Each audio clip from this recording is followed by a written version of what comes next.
Good morning, everyone, and welcome to the January edition of Tribe News. I'm Brooks Bukowski. I'm Olivia Getz. We're excited to ring in the new year with you. For our first story, Bailey Harrell is going to the bubble tea truck to give us the scoop. The cup? The tea. Recently, I got the opportunity to interview Curtis and Brooke Dynas, owners of Suck It Up Bubble Cup, the new bubble tea trailer in Hayes. I got to ask them about their business as well as taste test one of their drinks.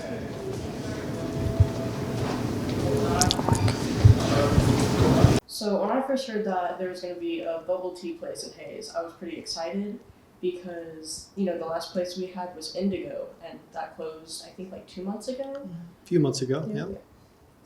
So are you guys, nervous about opening? Are you excited? Pretty excited when we decided to finally take on our, take the jump in opening a business.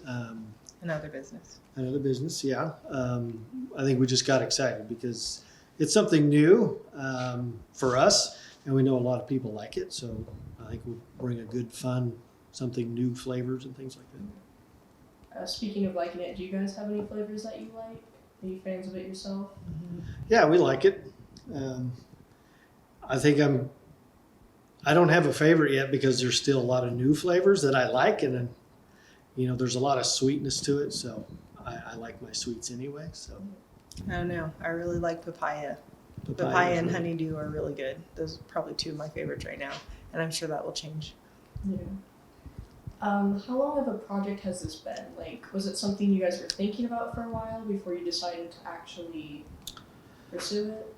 I think in November is really when I'd come up with the idea and kind of pitched it to Brooke a little bit about, hey, we could maybe do this, and more things that we started to evolve about what, how easy it was to get started or how much it would take, or looking at supplies or the trailer, things like that. It just kind of evolved. And so this is pretty quick turnaround for opening a business, because it was not that long ago where we were like, should we do this? And we're like, yeah, let's do it. Let's try it. Has there been any problems getting supplies in? I'm sure the weather has probably affected shipping trucks when it's come to ordering.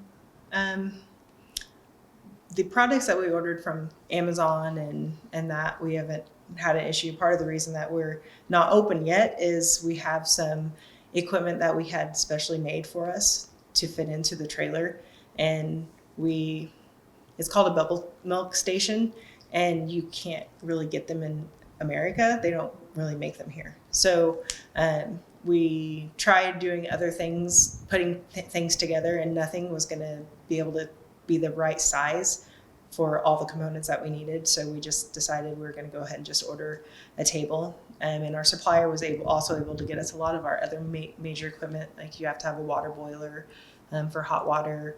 We needed tea dispensers. So once you make your tea, then you have to have insulated dispensers to hold it so your tea stays warm. And we decided we wanted to do a shaker machine so that we weren't shaking all the drinks, because you're supposed to shake them for a minute, and that's a lot of shaking, especially when you have a line of people. And we have a sealer machine, so instead of lids, it puts the seal on and you get to pop the top with your straw. So and then we have the boba cooker, the thing that actually cooks our tapioca pearls. So a lot of our major things that we need to run a trailer are in the process of getting here. So they're finally got to California about a week ago, 10 days ago, and now we're just waiting for them to get here. And they said hopefully within the week, and then we can get it hooked up, because it's got a drain sink in it, or a wash sink, and then ice. So we'll have to hook that stuff up still. So even though we get it here, it won't be immediately opening, because we got to get all of that put in and tied together with our the equipment that's already in there, like our compartment sink for washing and that kind of stuff. So, I've seen already on Facebook that a lot of people are pretty excited for this. So I think it's really good that we're finally gonna have something like this in Hayes, because it's a pretty boring town already. So yeah, I was surprised that we're trying to be fairly active on Facebook and Instagram, but we have over 650 followers already. So I'm pretty excited about that. I think that's what's a little daunting as well, because once we do open, I think it's going to be just that big draw. People are really going to want it. And so we're just going to have to be ready for the big exposure to everybody who wants it. And obviously that's great for our business. Yeah. In the college campus.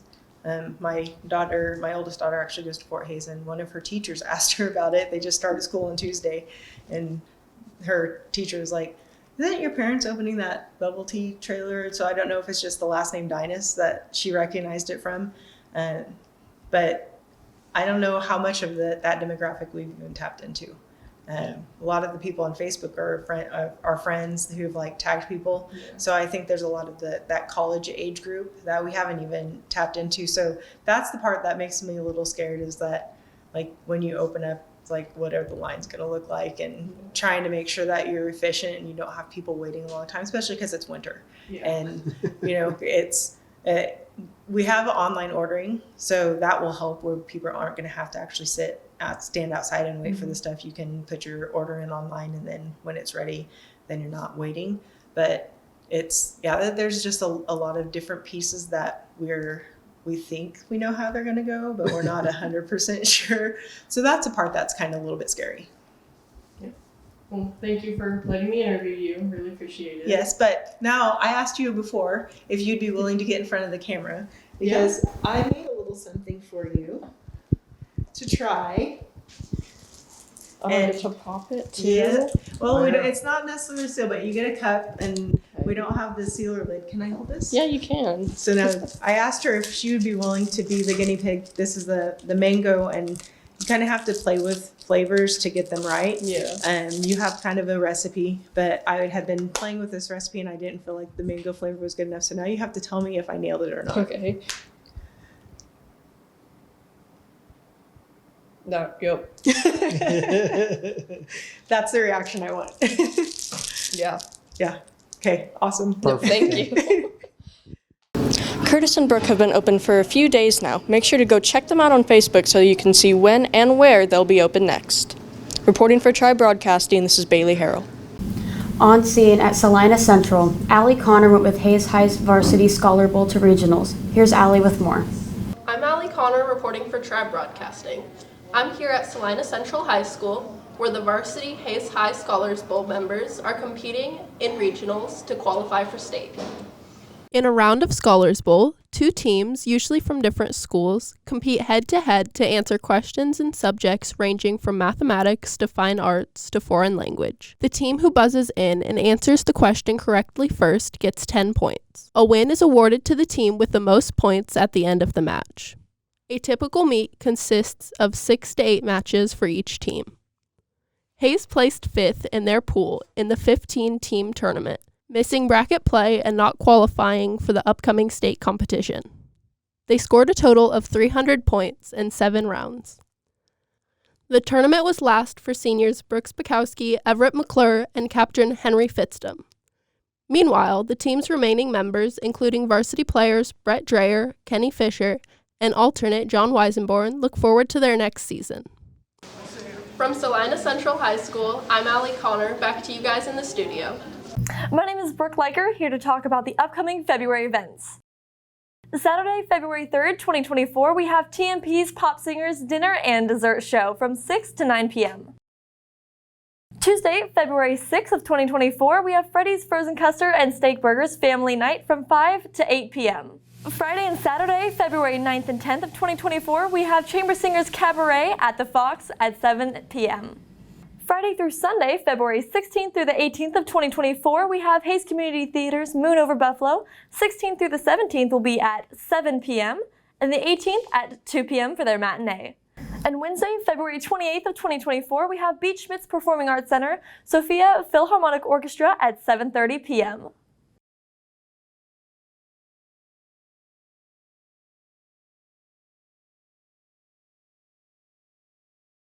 Thank you, Brooke. Next, Callie and Connor tell us about Breathe's mission to connect Hayes. Hi, I'm Callie Richmeyer, And I'm Connor Worth. and today we're diving into a local coffee business in Hayes, Breathe Coffee. I got the chance to interview Dominic Hernandez, who's a worker at Breathe, and also Alex Underwood, who's a teacher here at Hayes High. First, let's learn a little bit more about Breathe and their mission in Hayes. Breathe Coffee House, located on Main Street in downtown Hayes, open from 7 a.m. to 5 p.m. Monday through Saturday, is a coffee shop with a cozy atmosphere and great espresso. Patrick McGinnis founded Breathe Coffee House, wanting to bring a coffee shop with Christian values and conversation to Hayes. With programs to help the community and grow conversations with people in Hayes, Breathe has a story worth telling. And what would you say your reason is for choosing Breathe over other places like Starbucks or Scooters? Yeah, so a couple things. Probably my biggest reason is that I really like to support local businesses. Yeah. So both Scooters and Starbucks are big corporate chains, and that's a part of our world. I realize that, but it's really important to me that if there's a family in our community that owns a business and that I can choose between them and some big corporation, Right. I'm choosing the local place every single time. Beyond that, I really like the product that they have. They have a great espresso machine, a really fancy one, and they import their beans from a roastery in Kansas City that I love. And so as somebody who really likes good espresso that's well created and well crafted, Breathe does all of those things. I have to be honest, if they didn't do those things, even though it was a local business, if the coffee wasn't good, I'd probably be going to Starbucks. So there's a bunch of different things that are part of my calculations. And also at this point, I've been going there every single day for 6 years. So I really feel like, I know all of their baristas, they all know me. There's sort of a family's too strong, it's not that deep, but there is a sense of community and familiarity that makes me feel really comfortable when I'm there. I have one final question for you today. What's your to-go coffee order? My go-to order is a double shot iced mocha. That's amazing. Yeah. Thank you so much. Absolutely. How long would you say you've been working at Breathe? I think I can remember I've been working here for like a little bit over a year and a half. And what would you say your favorite part of working at Breathe is? Favorite part? I think my favorite part of working here is probably the community that I build with my coworkers and customers and just growing together in our relationships. And what is Breathe's mission and how does it impact our community? Breathe's mission, it's pretty complicated, but a simple version would be like, our goal is to create a space for everyone to have just safe dialogue. And some ways that we do that is like Mud Club, where members of it can get free coffee whenever they come in coupons. So it encourages people to have conversation, because today's a world where people aren't used to having conversation. They don't know how to have conversation. So if we grow that conversation and then we use that to impact people throughout the community at like Fort Hayes, and then it just gives people a safe place to know that they're welcome. What's your go-to Breathe coffee order? My go-to? If I'm feeling like I need something sweet, probably a root beer chai, but usually it's just like an Americano. This has been Callie Richmeyer and Connor Worth reporting for Tribe Broadcasting. That was Connor and Callie. Next up, our club highlight. Will Linenberger introduces the Fellowship of Christian Athletes, FCA.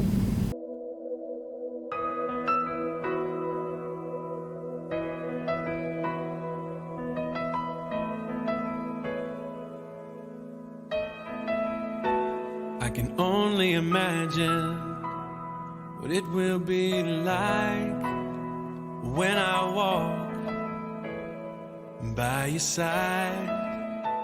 I can only imagine.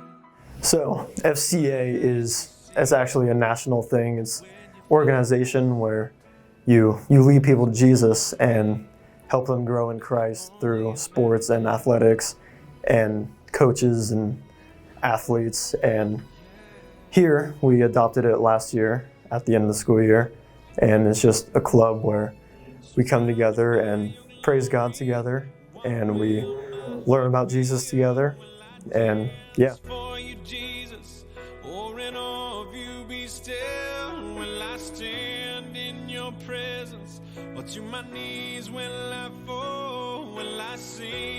So I choose the FCA because, one, I love Jesus and I enjoy praising him and spending time with him, and also because all the other people there, it's a very positive and loving community, and it's a great place to spend my time, and always a great way to start my day on Thursday mornings. Thank you for joining us at Tribe Broadcasting for Tribe News. Have a happy 2024 from everyone here. I'm Ethan Daig with Tribe Broadcasting. Today we're going to be doing an In the Halls and asking people what their New Year's resolution is. Do you have a New Year's resolution this year? Yes, I do. And what would that be? To get in a better shape. Do you think it'll work out for you? I really hope so. Okay. Do you have a New Year's resolution this year? Yes, to read more books. Do you think it's going to work out for you? I hope so. Good. Do you have a New Year's resolution this year? I would have to say maybe work on myself, maybe lift to get gang. Yeah, Okay. Do you think it's gonna work out for you or no? No. I hate lifting. Okay. Appreciate your honesty. Do you have a New Year's resolution this year? Probably just not spending as much money. Do you think it's going to work out? Definitely not. What's your New Year's resolution this year? To stay consistent in the gym. Do you think it'll work? Maybe. Do you guys have any New Year's resolutions this year? Yeah, mine is to spend less money on useless things. Mine is to work out consistently. Do you think you guys are going to be able to follow through with them for the rest of the year? Of course. I think so.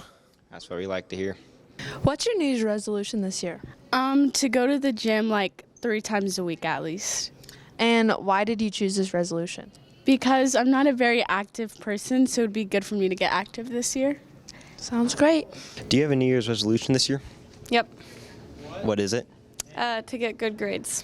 Do you think it's going to work out for you? Yeah. Perfect. Do you guys have any New Year's resolutions this year? Absolutely not. Why not? Because I have goals every year. So my goal this year is to get, work on debt reduction. So. Okay. And do you have one? I do. Mine's about organization. I just think you can always get more organized. It's a quest, lifetime quest.